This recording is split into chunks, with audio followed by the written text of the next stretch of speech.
people whose lives were saved by an animal. What happened?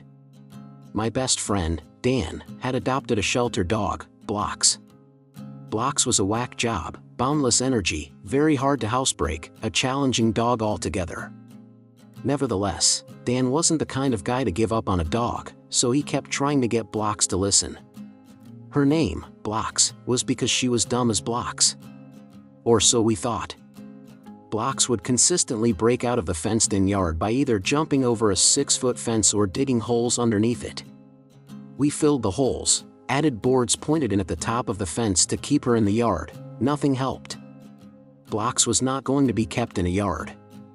Dan eventually gave up on training her without a leash, in the yard, and put a stake in the ground for when he'd let Blocks outside. Blocks hated the leash, dug the stake up and would drag it around the yard, destroying Dan's grass. Dan still didn't give up, because he's a resilient ass who loves animals more than people. And it's a damn good thing he didn't give up, or he'd be dead. One night, Dan's little brother was at Dan's house with a bunch of other people, myself included, for a party. Blocks was chilling. As long as people were around she was fine. She only really got anxious when she was alone. We partied well into the wee hours of the morning. I left around 3 a.m. to go home. Dan's brother stayed and crashed out in the basement. Dan's brother is a nice guy, but he's a complete moron in the truest sense of the word. This moron lit a candle next to a bottle of shower cleaner and a shower curtain, then passed out with it lit. You see where this is going?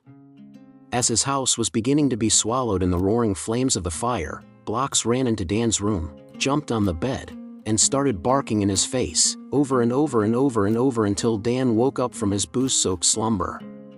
Dan actually pushed Blocks off the bed twice from his recollection, but Blocks was undeterred.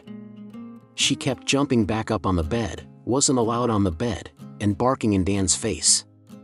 Finally, Dan's drunk self got up, but couldn't see his hand in front of his face. Holy shit, thought Dan, my house is on fire. He then ran outside, with Blocks chasing him. But Blocks wasn't done. Dan's moron brother was trapped in the basement, and remember how I said, Blocks was only calm if people were around? Well, Blocks had some kind of doggy sixth sense, and she knew he was in trouble. She stood at the top of those stairs, flames singing her fur, smoke filling her lungs, barking non-stop, so Dan's dipshit brother knew where the exit was. Every single person made it out alive. When the fire department came, one of the firemen took a liking to Blocks. Since Dan was now effectively homeless, he agreed to let the guy look after Blocks. Once Dan got back on his feet, he found the fireman to see about getting Blocks back. So we headed over to the fireman's house and sure as shit there was Blocks, happy, wagging, and sitting in a yard, unrestrained. Blocks was now named Bella, and she had 3 human kids who adored her.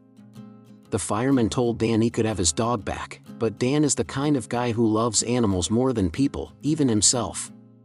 He was crying when he got back in my truck that day.